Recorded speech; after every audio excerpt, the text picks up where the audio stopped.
De prensa con Gustavo Alegret.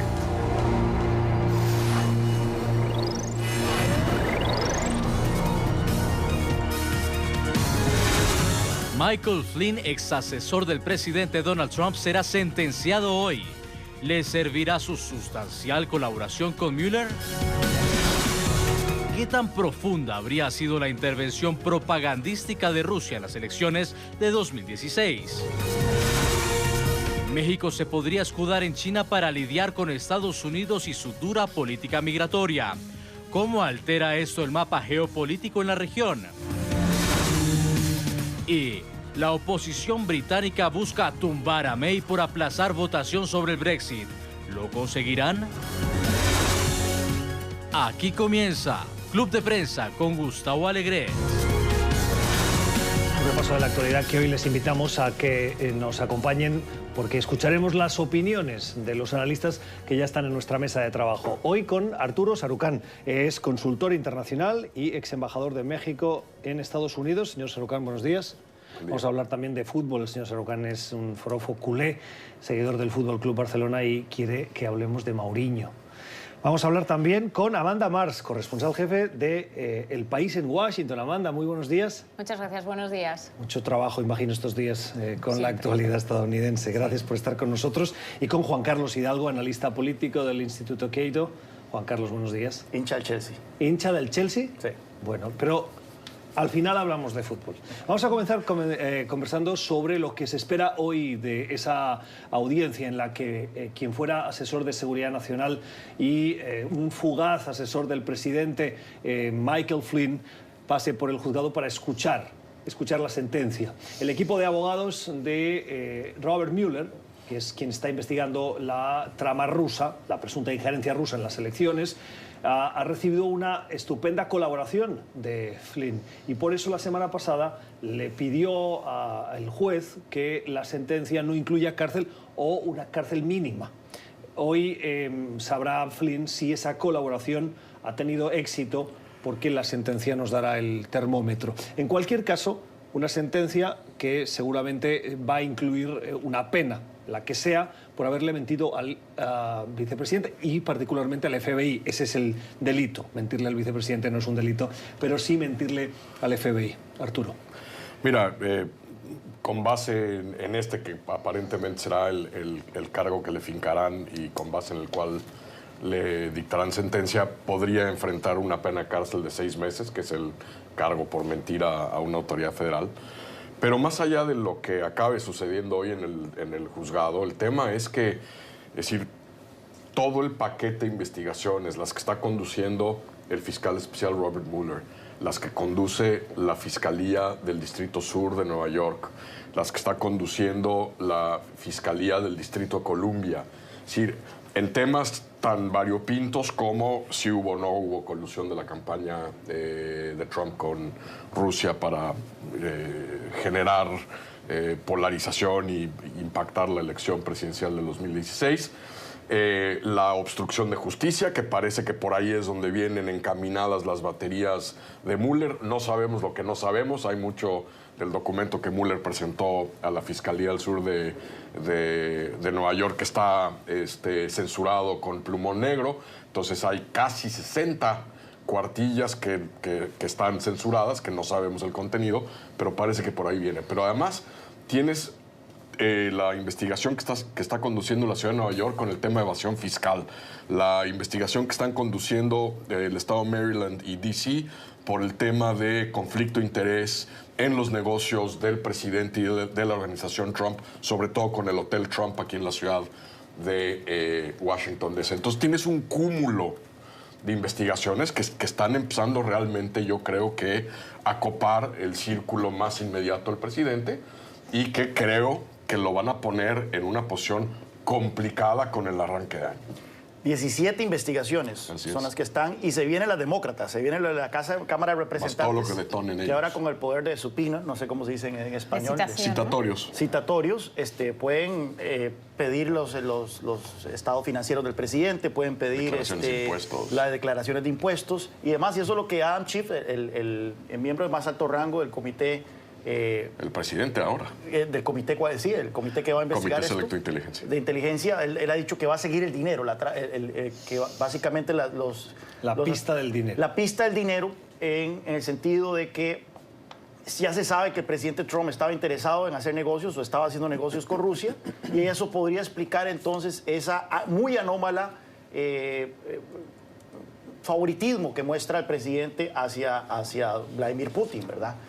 Así que se le viene al presidente Trump. Sobre el caso particular de Flynn también hay toda una discusión. El otro día estaba escuchando a Rand Paul, el senador republicano, y él tiene una objeción filosófica sobre la naturaleza de estos fiscales especiales, ¿verdad?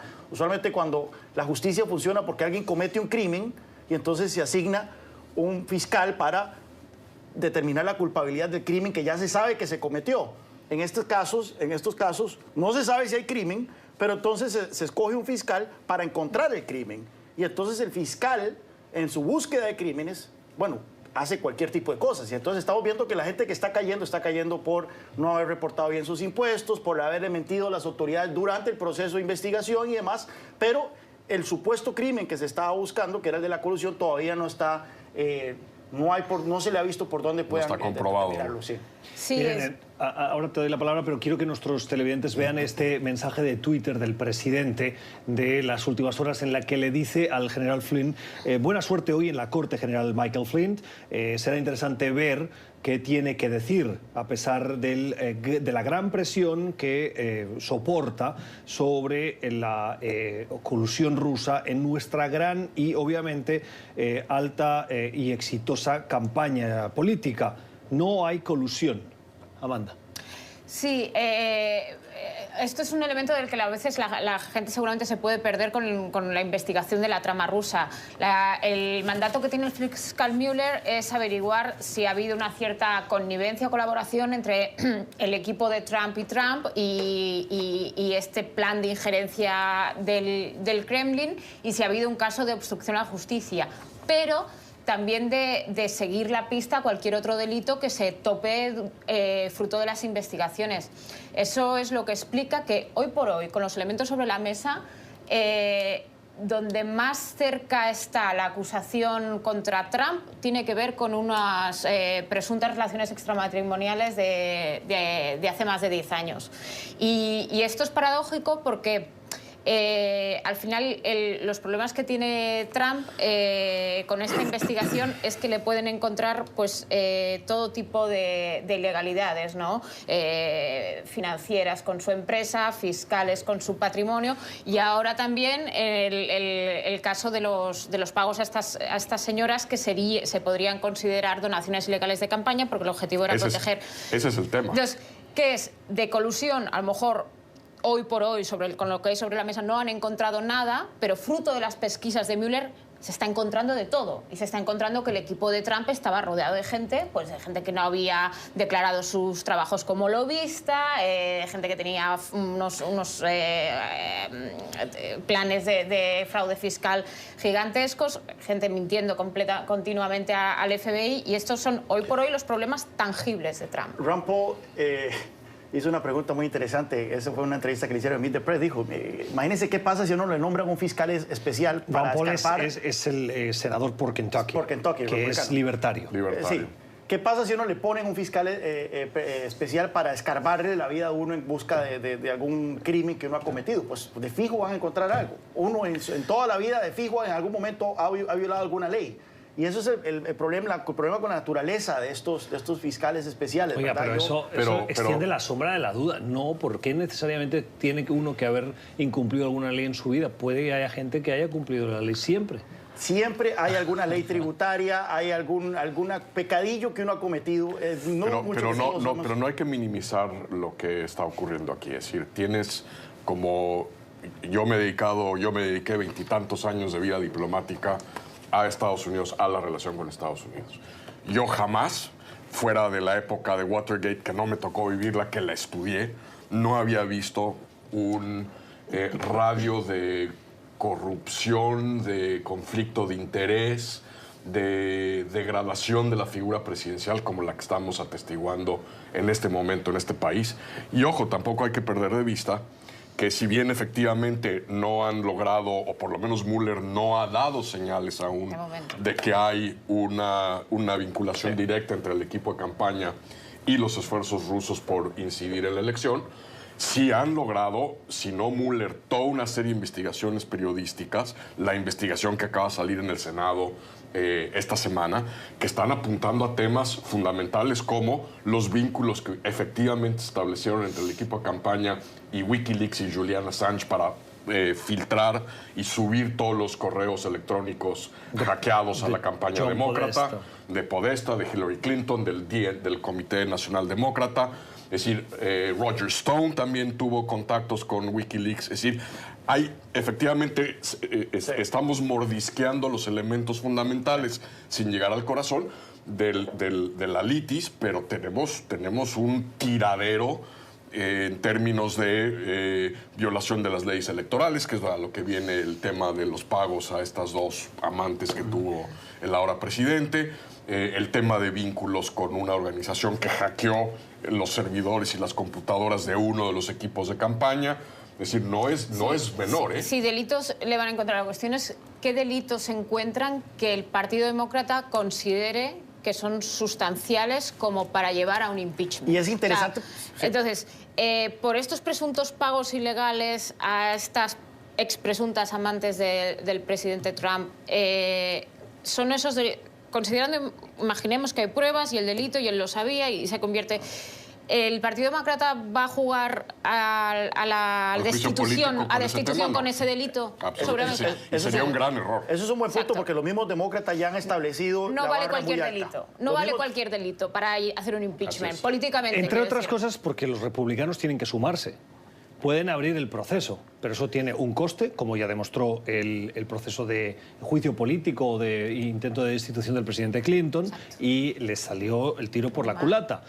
Lo que sí creo es que lo que se puede es ver un goteo en los próximos 2 años como parte ya de la precampaña y luego campaña para las presidenciales, para ir contribuyendo a ese ambiente de desprestigio al presidente, intentando erosionar su imagen con esa sensación de corrupción generalizada. Pero no creo que los demócratas entren en el riesgo de abrir un proceso. Ellos mismos han dicho que no está sobre la mesa. O sea, tiene que ser una falla. Claro, le tienen que echar agua al vino para suavizar un poco. No, pero además sería, si tú eres estratega demócrata viendo el 2020, lo último que quieres es un proceso de juicio político contra el presidente. Lo quieres débil, lo quieres contra las cuerdas, pero no... Y lo quieres a él y no a Mike Pence. Exacto. Y además no quieres a un mártir que aglutine a la derecha extrema de este país en torno a un presidente que está siendo llevado a juicio por una Cámara de Representantes demócrata. Es lo último que quieres como estratega demócrata viendo el 2020. Hablando de Estados Unidos, les propongo que cambiemos de tema. Vamos a mirar a México.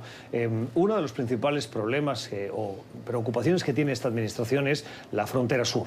Por diversos motivos, pero la llegada de migrantes ha sido amplificada por los posicionamientos del presidente de Estados Unidos, y los medios de comunicación le hemos puesto atención. Trump prometió durante la campaña el famoso muro. Los demócratas insisten en que el muro no es la solución para hacer frente al problema migratorio de esa frontera y la porosidad que tiene. En las últimas horas, Arturo, la relación entre el nuevo presidente de México, Andrés Manuel López Obrador, y Donald Trump parece que pasa por un momento más suave, al menos respecto de la presidencia anterior, y AMLO ha insistido mucho en que la solución pasa por una inversión para crear oportunidades en Centroamérica. Si Trump, que ha amenazado con retirar la ayuda de Estados Unidos a esa región, no está dispuesto, AMLO, Andrés Manuel López Obrador, ha sacado otra carta, que es China. La presencia de China en la región es otro gran factor o elemento en la diplomacia y de preocupación para la administración estadounidense. Esa carta puede acabar presionando a Estados Unidos para decir, no, ese espacio no lo puede ganar China. Me retracto, aunque sea por la puerta de atrás, y voy yo con una inversión para crear oportunidades. Lo que pasa es que no está muy claro quienes están hablando de la carta china y están moviendo la carta china para tratar de convencer a que Estados Unidos se siente a la mesa para hablar de un plan Marshall de inversión en Centroamérica. Primero hay que tener en cuenta que China no tiene el perfil de inversión que tiene en Sudamérica en México, porque México no es un país que exporta commodities, porque tiene un perfil de inversiones totalmente distinto en México. Y por lo tanto, la carta china vale si a lo que juegas con los chinos es inviertan ustedes en el sur de México y en Centroamérica para generar condiciones sustentables de crecimiento y de fortalecimiento institucional. Pero a la vez, tienes que hilar muy fino, porque en esta capital, en este momento, que de manera bipartidista, tanto los demócratas como los republicanos, están recalibrando cómo ven y cómo entienden la relación geoestratégica con China, esto le puede salir como un tiro por la culata a México en términos políticos y diplomáticos con Estados Unidos si juega la amenaza china de manera poco inteligente, porque va a generar anticuerpos brutales. Ya la administración Obama, en su momento, le dijo a la administración Peña Nieto, al gobierno mexicano que ya salió, que eso de darle entrada a los chinos a sectores estratégicos de la economía mexicana, como infraestructura y yacimientos transfronterizos de petróleo, que no le hacía demasiada gracia. Entonces hay que tener esto muy en cuenta. Eso es importantísimo. Se está subestimando la percepción que se está teniendo de China aquí en Estados Unidos. Estamos entrando en una nueva guerra fría. Esto trasciende simplemente la rivalidad económica. Esto es básicamente, entonces, como decir, vamos a invitar, en su época, vamos a invitar a la Unión Soviética, entonces, a que haga inversiones aquí en la región. Eso va a tener una reacción, por supuesto, que en Washington que no va a ser la mejor. Lo otro es también, ¿qué gana China con esto? Recordemos de que China es una potencia bastante transaccional. El otro día estaba leyendo un artículo en The Economist donde un alto funcionario chino decía que cuando ellos entran en un país a hacer inversiones, el 80%, un 80-90% están motivados por ganancias económicas, ver qué sacan, no tanto por cuestiones geoestratégicas, de simplemente meter el dedo en el ojo a Estados Unidos. Entonces, eso explicaba en gran medida su involucramiento en su momento en Venezuela. Mucha gente decía que los chinos están tirándole plata a Venezuela simplemente como para apoyar una potencia antiestadounidense en la región. No tanto, estaban viendo a ver cómo sacaban petróleo y otros recursos naturales. En el caso de Centroamérica, ¿qué sacarían los chinos de Centroamérica? Absolutamente nada. Incluso dos de estos países ni siquiera tienen relaciones diplomáticas con China, como son Honduras y Guatemala. Así que yo creo que es una ocurrencia de las muchas que vamos a tener que estarnos acostumbrando en la administración de Andrés Manuel López Obrador. Yo con el tema de China ocurre que la estrategia comercial y de política económica de Trump, de política económica exterior de Trump, suscita tantas críticas, es tan rupturista, que a veces para hacer la oposición a la estrategia de Trump hay que pasar por elogiarla a China, ¿no? Y a mí me sorprende ver a Xi Jinping pasando por el foro de Davos ofreciéndose como alternativa al líder del mundo libre. O sea, es un poco extraño. Y este ejemplo este caso de México lo explica bien. O sea, China tiene mucho que avanzar en liberalización económica, no ha cumplido las expectativas de liberalización que se esperaban, y que uno de los 3 socios de la nueva NAFTA, que ahora me vais a perdonar porque no me acuerdo cómo eran las siglas. Temec, ahora es Temec. Pues eso, juega la carta de igual dejo entrar a China a todos estos sectores, me parece un error. Creo que no funciona, pero lo que sí creo es que Trump, de manera seguramente no abierta y transparente, sí que va a recular algo. Él, por ejemplo, ya implícitamente ya ha reconocido que el tema del muro nunca lo va a pagar.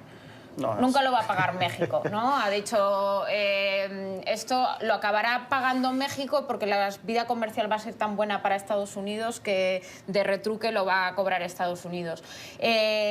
Yo creo que Trump está moderando su posición con México, pese que ahora esté azuzando con el tema del muro, tengamos el límite.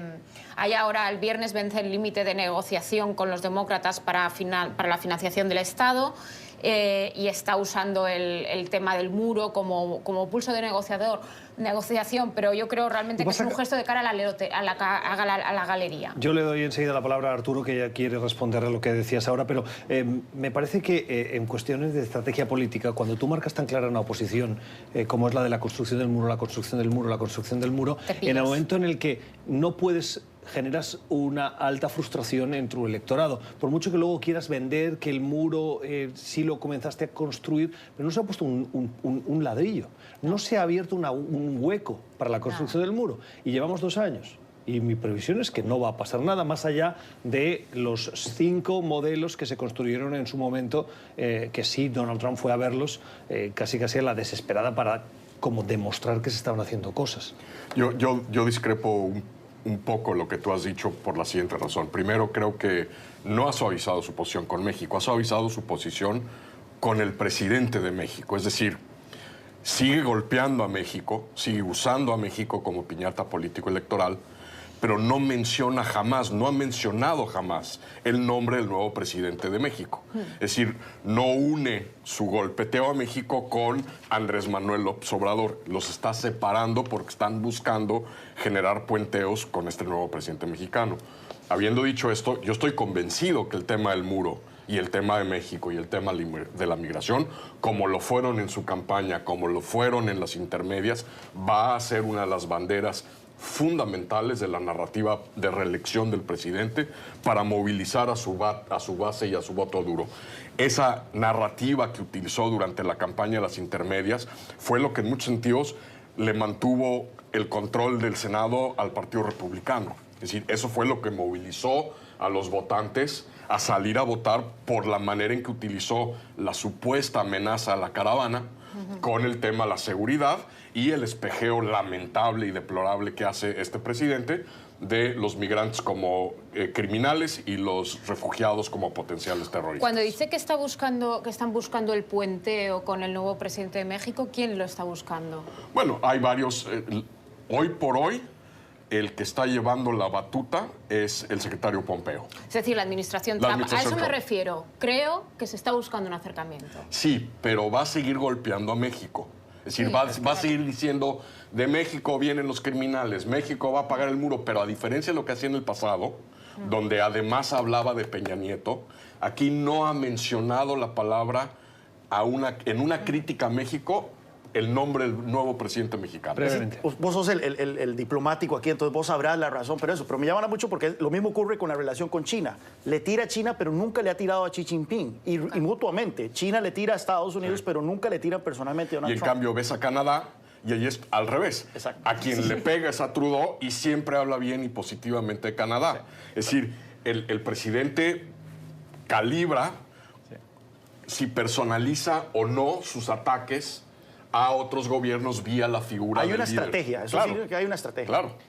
Qué optimistas les veo con eso de que hay una estrategia en esas comunicaciones. Estoy siendo generoso esta mañana. De la Casa Blanca. Miren, para muestra un botón y vamos a la pausa. En el último cruce de mensajes a través de la cuenta de Twitter, el primer mensaje salió de la cuenta de AMLO diciendo: he tenido una conversación con el presidente Trump en un tono muy amigable, hemos hablado de creación de empleos, de oportunidades, etcétera. Y a las menos de 24 horas Trump respondía: México va a pagar por el muro. Es cierto lo que dice Arturo Sarucán, no mencionó a AMLO, pero le faltó tiempo. Y en política los tiempos son importantes y me parece muy acertado pensar que eso era una respuesta a ese tono conciliador que estaba lanzando Andrés Manuel López Obrador. Yo creo que el choque es inevitable, es un tema de cuándo, porque en el momento en que el tema de la negociación sobre la caravana migrante o la política migratoria en general o el tema de la cooperación en materia de la lucha contra las drogas ilícitas,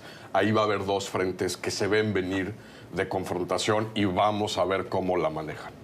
Estamos en Club de Prensa. Vamos a hacer una primera pausa. Regresamos con otros temas de la actualidad. Continuamos con Club de Prensa. Seguimos en nuestra mesa de trabajo hoy con Arturo Sarucán, con Amanda Mars y con Juan Carlos Hidalgo, conversando sobre la actualidad, una actualidad que también nos lleva a dos informes que acaba de hacer público el Comité de Inteligencia del Senado. ¿Qué nos dicen? Sí, lo que sabíamos, que hubo esfuerzos amplios y sofisticados del gobierno y del entorno del Kremlin para influir en las últimas elecciones del 2016 que dieron la victoria a Donald Trump, y lo hicieron en ese esfuerzo de darle la presidencia al mandatario estadounidense hoy en la Casa Blanca. Lo que seguramente, Amanda, nos recuerdan estos informes o nos revelan al menos un poquito más es que uno de los grupos poblacionales objetivo fue la población afroamericana.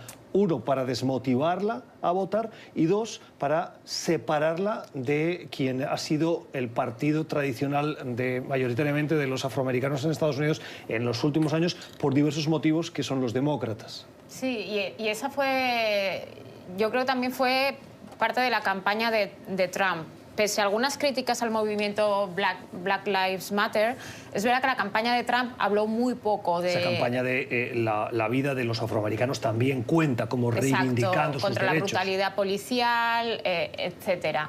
Es verdad que él fue crítico en algún momento con esa campaña, pero tocó muy poco el tema durante la campaña de los afroamericanos.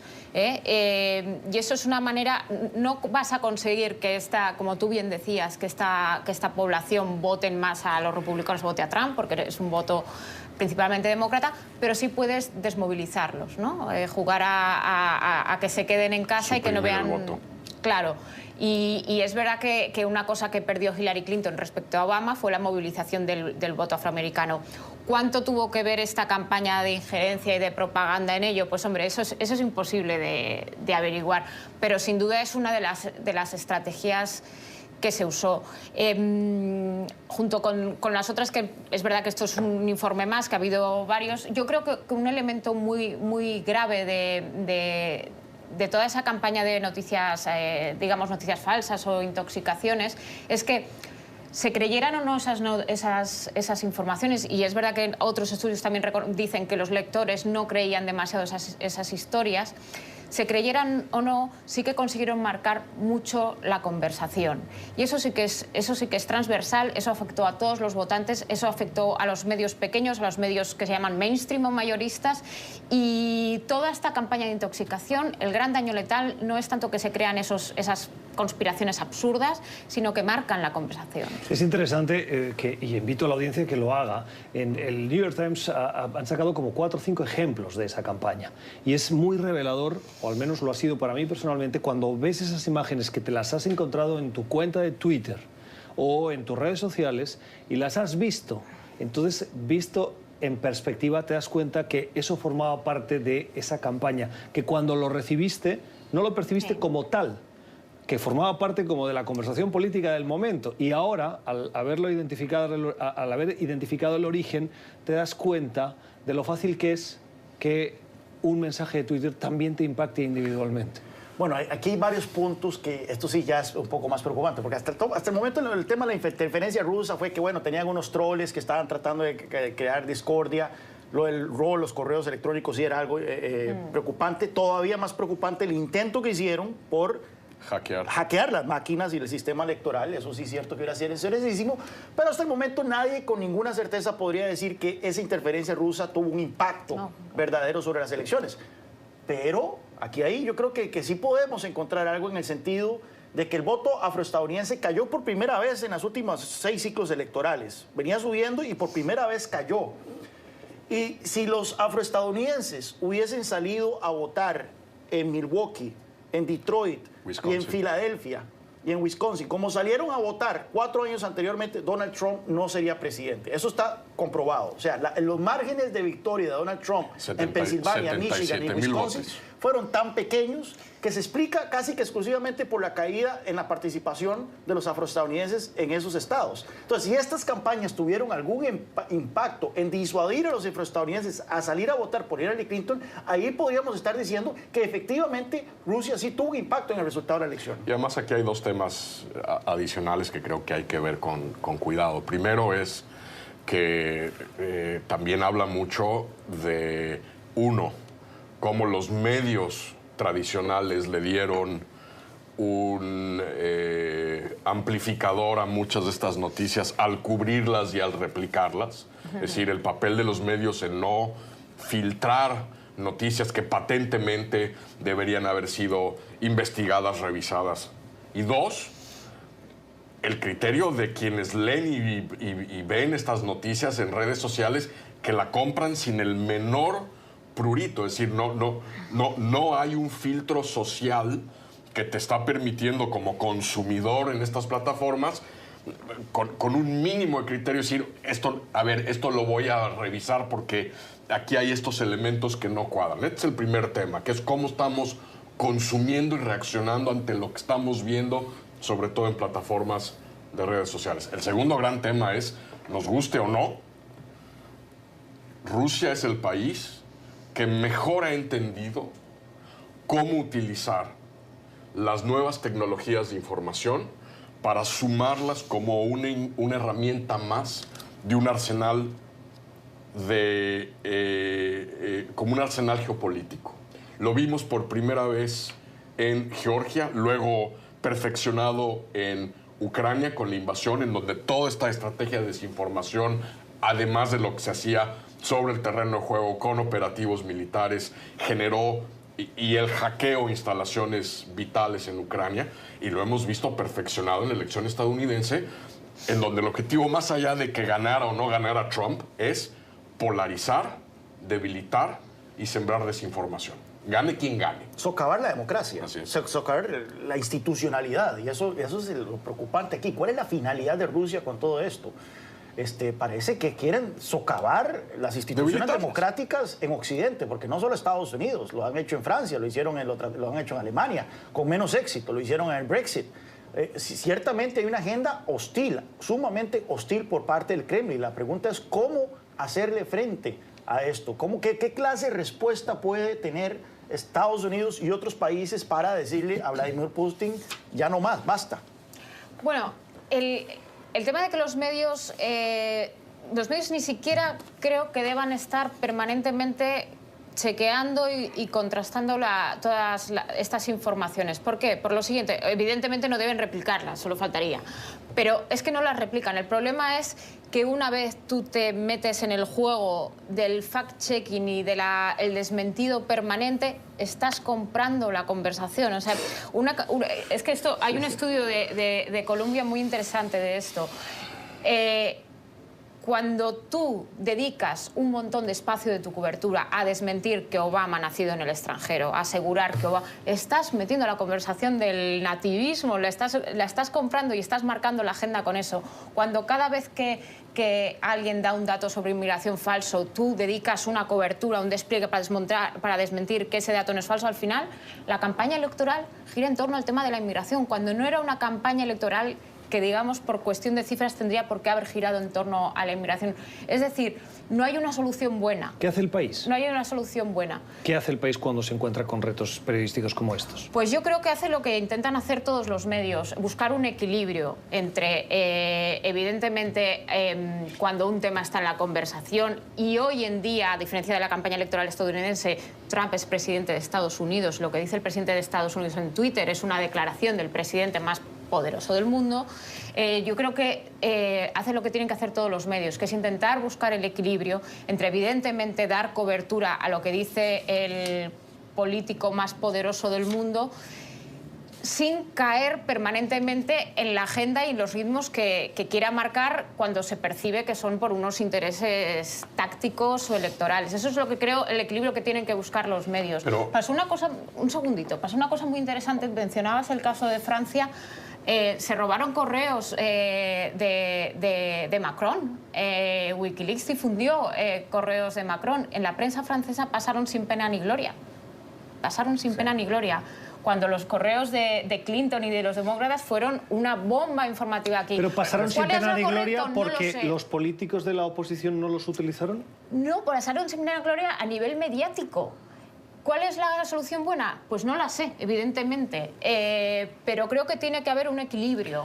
Pero a la vez tienes algunos ejemplos en donde yo creo que ha habido esfuerzos muy loables de algunos medios. Ocurrió en la elección en México, por ejemplo, en la presidencial, donde 2 o 3 plataformas digitales junto con un medio impreso generaron un colectivo que se llamó Verificado, para tratar de validar, digamos, cada vez que había una declaración, decir, bueno, pues esto es cierto por esto, pero no es cierto por... Es decir, de tratar de darle al consumidor, al lector... Por supuesto. Al consumidor alguna tábula rasa de medición. Y creo que en el caso de México fue un esfuerzo muy loable y muy eficaz. Yo no digo que un periódico tiene que dedicarse a hacer eso todos los días, pero creo que hay algunos ejemplos en donde distintos medios se han unido para tratar de proveer una especie de fact-check en torno a las noticias que están saliendo. Eso es lo que iba a preguntarte, porque en México RT abrió una oficina 6 meses antes o meses antes de las elecciones. Sputnik abrió una oficina. O sea, hubo intento claro de Rusia de tratar de hacer la misma jugada en México, pero no funcionó, ¿verdad? O no hizo falta que funcionara, no sé. Yo creo que estaba tan decantada ya la elección en México que movió mucho. Es decir, había muy poca necesidad de... Pero en algunos temas específicos sí ves, con el trabajo forénsico que se hizo, sí ves un esfuerzo claro por, igual que en Estados Unidos y en Europa, por polarizar, por dividir a la opinión pública mexicana y a la sociedad mexicana. Vamos a cambiar de asunto. En este bloque del programa les invito a que vayamos al Reino Unido. Si hay algún político hoy en Europa y en el Reino Unido que está en aprietos, en dificultades para avanzar su agenda, y en este caso un acuerdo, es la primera ministra Theresa May. Llegó a un acuerdo con la Unión Europea para avanzar el resultado del referéndum, la salida del Reino Unido de la Unión Europea, pero está teniendo serias dificultades después del acuerdo en que ese acuerdo sea aceptado en su propia casa. El líder laborista en las últimas horas, Jeremy Corbyn, ha dicho que quiere otra moción de confianza. La semana pasada eran los de su propio partido la que se la pedían, ahora es el líder laborista. Bueno, fue una victoria pírrica lo de Theresa May con su voto de confianza, puesto que más conservadores, más diputados conservadores de la cuenta votaron en su contra. A pesar de que ella había hecho ya la promesa de que no se iba a presentar para la reelección en el 2022, que fue una gran bajada, ¿verdad? En ese sentido, un líder que ya desde ya anuncia que va a ser lo que se llama un lame duck, ¿verdad? No sé cuál es el término en español, pero anunciando de que no va a aspirar a continuar en el poder después del 2022. Y aún así, 1/3 de sus diputados se le rebelaron.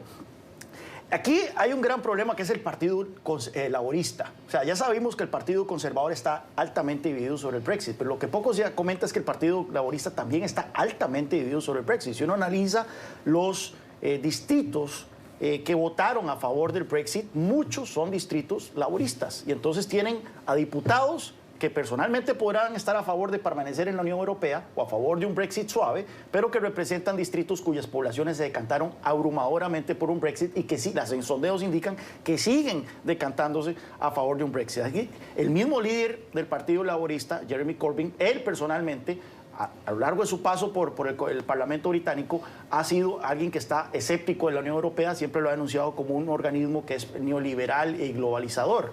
Así que la pregunta es, ¿qué busca Jeremy Corbyn con esto? Bueno, él busca adelantar una elección. Eso es lo que quiere el laborismo. Si hay una elección, es probable que él quede como primer ministro. Pero la pregunta, ¿qué ocurriría con el Brexit? Eso ni Jeremy Corbyn ni nadie más lo ha podido resolver. Arturo. Mira, el problema aquí es cómo juega sus cartas la primer ministro. Está buscando, evidentemente, empujar todo hasta enero. La moción que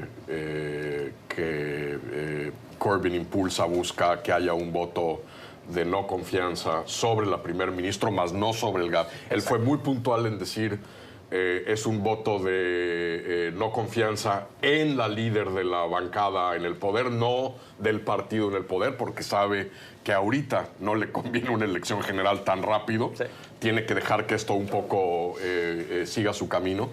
Pero al final del día, lo que está claro es que, más allá de que hay un endurecimiento o quizá una convicción de esos sectores y grupos que siguen estando a favor del Brexit, ha habido un corrimiento de opinión pública importante en poder volver a someter a referéndum la pregunta para redefinir si sí o si no se sale de la Unión Europea. Pero vea la movida cínica de May. May pospuso ese voto que se suponía que tenía que haber tomado lugar la semana pasada sobre su acuerdo. Hasta el 21 de enero hay chance para poder votar en un acuerdo. Lo que ella está haciendo es posponer este voto sobre su acuerdo a unos pocos días antes de esa fecha límite. Claramente lo que quiere hacer es dejar al Parlamento sin ninguna opción más que aprobar ese acuerdo de ella. Sí, pero también quizá en lo único en lo que todos estén de acuerdo, en lo que todos les conviene, es un acuerdo sobre el Brexit. Es lo único que realmente todos los partidos lo necesitan. Es un Brexit desordenado, una ruptura desordenada. Es un escenario que nadie quiere, ni en la Unión Europea, ni en el Reino Unido. Hay unos conservadores que sí lo quieren, ¿verdad?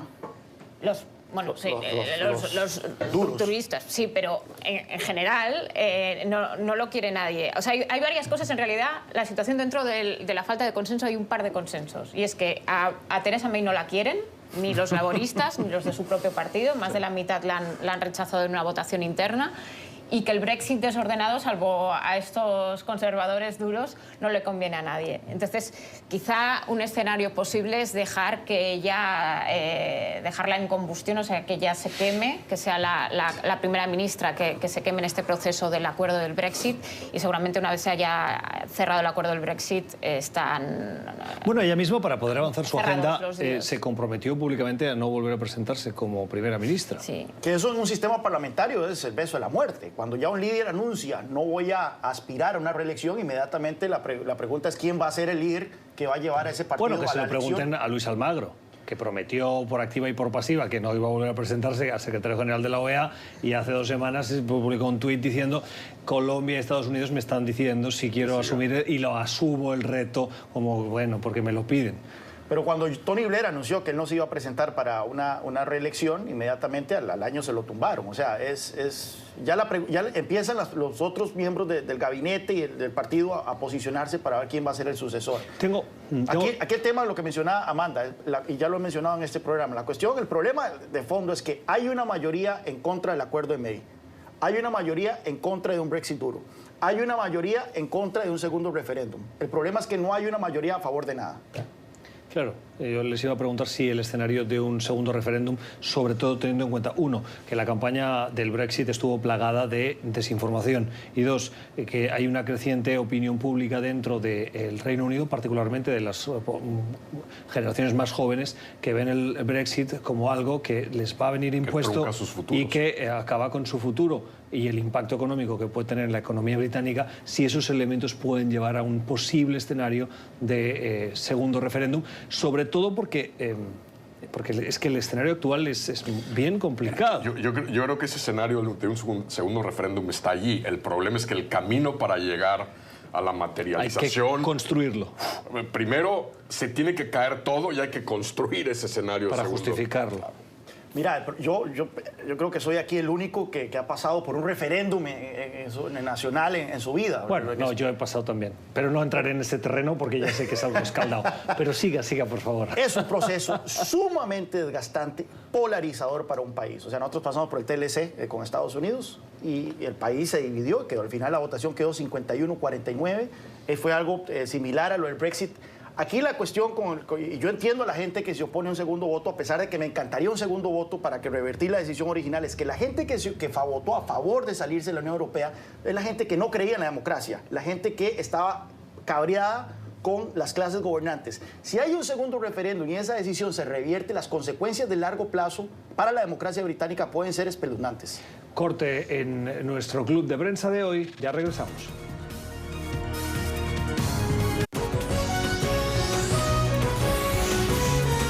Continuamos con Club de Prensa. Seguimos en nuestra mesa de trabajo, hoy conversando la actualidad con Arturo Sarucán, con Amanda Mars. Tengo una amiga que se llama Amanda, iba a decir su apellido, y con Juan Carlos Hidalgo. Oigan, primero fue Estados Unidos, le siguió Guatemala, Paraguay, y en las últimas horas un país del tamaño y la importancia diplomática de Australia ha dicho que va a reconocer a Jerusalén Occidental como la capital de Israel. Donald Trump suma adeptos a su iniciativa y parece que va por buen camino, Juan Carlos. Ahora bien, Paraguay revirtió. Hubo un cambio de poder en Paraguay y el nuevo presidente revirtió la decisión, lo cual causó todo también un cisma ahí. Pero Jair Bolsonaro ha dicho que quiere Jair Bolsonaro se viene y eso es inminente. Si algo puedo apostar es de que para enero Brasil va a mover su embajada a Jerusalén. Es interesante porque la comunidad internacional reconoce que la capital israelí va a estar en Jerusalén Occidental. O sea, no hay discusión sobre el tema de que Israel tenga su capital en Jerusalén Occidental. La discusión está sobre el futuro de toda la Jerusalén como una ciudad y el hecho de que los palestinos tengan a Jerusalén Oriental como su capital. Y eso es donde entonces había un entendimiento internacional de que los países no iban a mover sus embajadas a Jerusalén Occidental hasta el tanto se materializara ese Estado palestino y hasta el tanto... Y Australia ha dicho que reconoce, más no mueve la embajada de Tel Aviv a Jerusalén, es decir, que va a abrir una oficina, una agregaduría militar y creo que comercial en Jerusalén Occidental, pero la embajada permanece en Tel Aviv. ¿Cuál es el motivo que está detrás de estos movimientos? Porque económicamente no tiene ningún impacto, pero ¿lo hacen por contentar a Israel? ¿Lo hacen por contentar a Estados Unidos? Me parece que con la excepción de Australia, los que habían hasta este momento, y que también incluye una posible decisión brasileña a partir de enero, tienen un factor en común, que es el peso del voto evangélico, sí, que pesa muchísimo en Estados Unidos, que ha sido determinante para la decisión que tomó Donald Trump, que fue determinante. Mucha gente vio lo de Guatemala como un favor a Trump, pero es decir, el peso del voto evangélico. Pero esa es una fue necesidad importante. creada para un evangélico. Es decir, para un evangélico en Estados Unidos es mucho más importante cuestiones como el aborto, cuestiones como de política social. Es un tema filosófico toral para el bloque. Pero creado, construido externamente. Un ciudadano que vive en el Midwest, que es evangélico, la necesidad de mover esa embajada no le satisface en sus necesidades inmediatas. Es algo que puede ser tan importante como la satisfacción de necesidades inmediatas, Gustavo? O sea, no podemos poner los zapatos y decir, juzgar, en verdad, que para ellos que es inmediato, no. Lo digo porque el voto históricamente es un voto no forma parte de esa reivindicación. Es muy complicado. En el caso de Australia... Pero ha ido pasando en las últimas décadas y se ha convertido en una de las grandes banderas del movimiento evangélico.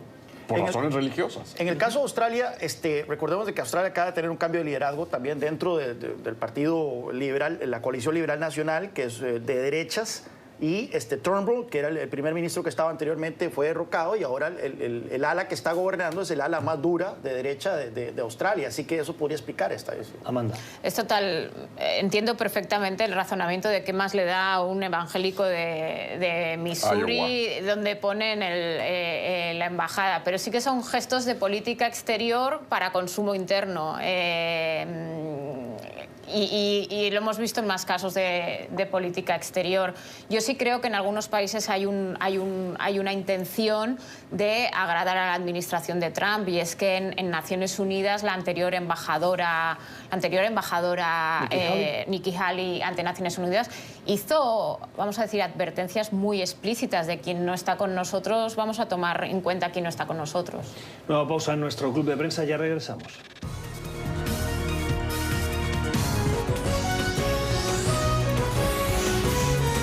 Continuamos con Club de Prensa. Adiós a José Mourinho. El Manchester United ha tenido el peor inicio de su temporada en los últimos 28 años y ha dicho basta. Los amantes del fútbol lo prometimos al principio. Esa cara de satisfacción. Pues mira, siempre que le va a Mourinho yo sonrío, le va mal a Mourinho yo estoy contento. En España soy hincha del Barcelona, con lo cual cuando Mourinho decidió dejar al Madrid todos decíamos por favor quédate. Y ahora soy hincha de Liverpool desde que era pequeño cuando vivía en Gran Bretaña, entonces doblemente contento con lo que ha ocurrido el fin de semana. Amanda. Pues no he seguido los últimos devenires de José Mourinho, pero como Juan Carlos apuntó antes, parece que es la tercera temporada de Mourinho y para él es como la temporada maldita. Sí, la primera vez que estuvo en Chelsea se fue a la tercera temporada, luego en el Milán se fue a la tercera temporada, Real Madrid tercera temporada, y ahora con Manchester United otra vez a la tercera temporada se va. Él crea sus propios demonios y al final termina consumiéndose. Amanda, sí. Pero ¿y los del Madrid cómo lo ven? Pues Mourinho es desde hace muchos años entrenador fuera del Madrid, entonces pues no sé. No asumimos la paternidad del resto de temporadas, ya con asumir las nuestras ya. ¿Crees que los socios querrían que volviera? Mourinho. Tal como está el Madrid, digo. Los que yo conozco, desde luego, no. Pero no soy socia del Madrid, ¿eh? No eres socia del Madrid. No toco. Pero el corazón sí un poquito blanco lo tienes, ¿no? Sí, soy del Real Madrid. Soy del Real Madrid. Bueno, lo cierto es que ha ganado todo, eso nadie lo puede negar. Ha ganado la Champions, ha ganado España, ha ganado Italia, ha ganado Inglaterra, pero sí, siempre va con esta estela de polémica. Sí. Yo creo que un día tenemos que hacer un club de prensa solo de fútbol, porque hoy se nos acabó el tiempo y estoy convencido que la audiencia lo agradecerá. Gracias por haber estado con nosotros, a ustedes por la generosidad de su tiempo. Volvemos mañana. Feliz jornada.